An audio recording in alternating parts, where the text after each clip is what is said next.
This is Assassin's Creed Chronicles China. It's available on Xbox One, PlayStation 4, and PC, which is what it's being played on right now. It's a 2.5D side-scroller platformer with some combat as well. It's pretty much Assassin's Creed, a light version of it, and also it's a side-scroller, so it's 2D. The 2.5D is because you can go into the foreground and the background.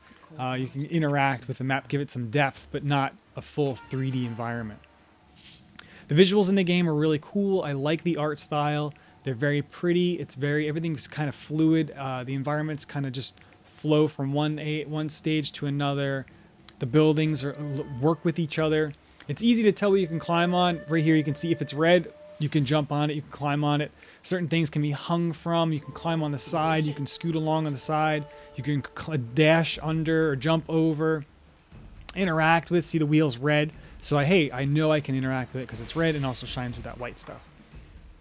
The story in this game, I don't know what the story is. You're some chick and you kill people. Not that you need much more than that for an Assassin's Creed game, but I really don't know what the story is. It's satisfying to complete the stages because you're killing people. You don't even have to kill everyone. You can 100% stealth this game. I found it was a good mix and match of stealth and combat.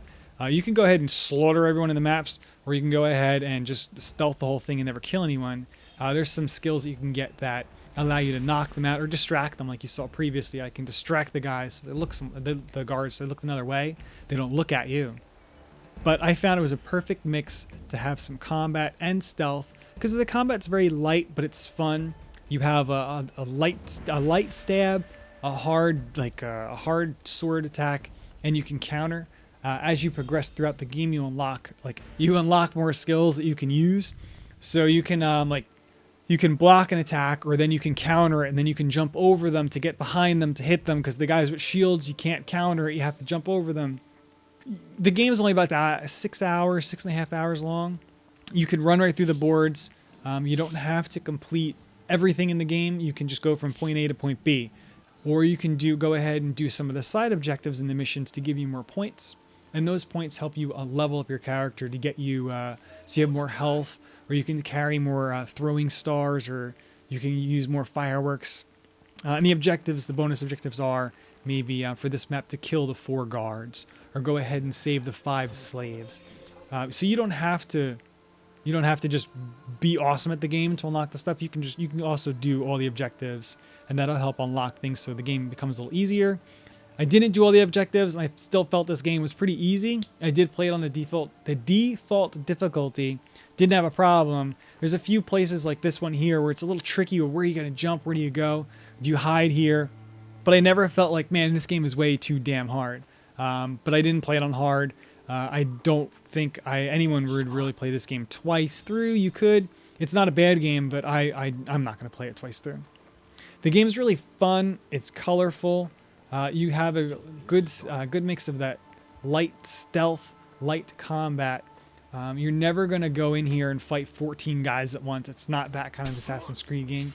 You might have 2-3 guys on the screen at once. It does get a little hectic because the character isn't that fast. The combat's not fast enough for you to go ahead and hit 3 people at once. But you always are going to be working with just one person at a time. You're never going to have 2 people swinging at you at once, even if they're on different sides. It's pretty nice because it doesn't just brutally beat you up, but it's going to make you go ahead and, all right, am I going to counter left or right? And who do I attack? Who do I hit hard? There are some stages where they emphasize on the combat or it's emphasized on the stealth, so you'll have to figure out which one is necessary to progress throughout the stage.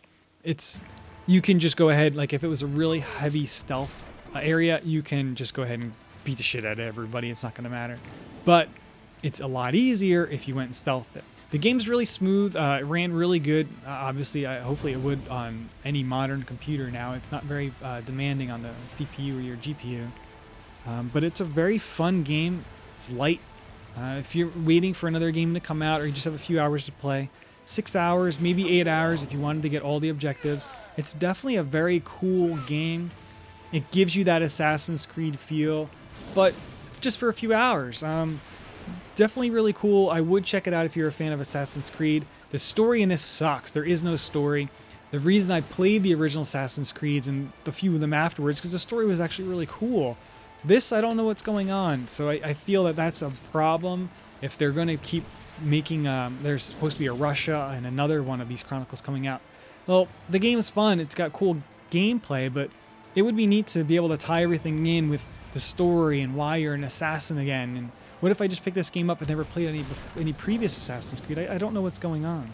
With decent controls, I don't know what the story is, but the visuals are awesome. The sound's really good too. This is definitely a pickup for a couple bucks if you can get it cheap on Steam or the Ubisoft store.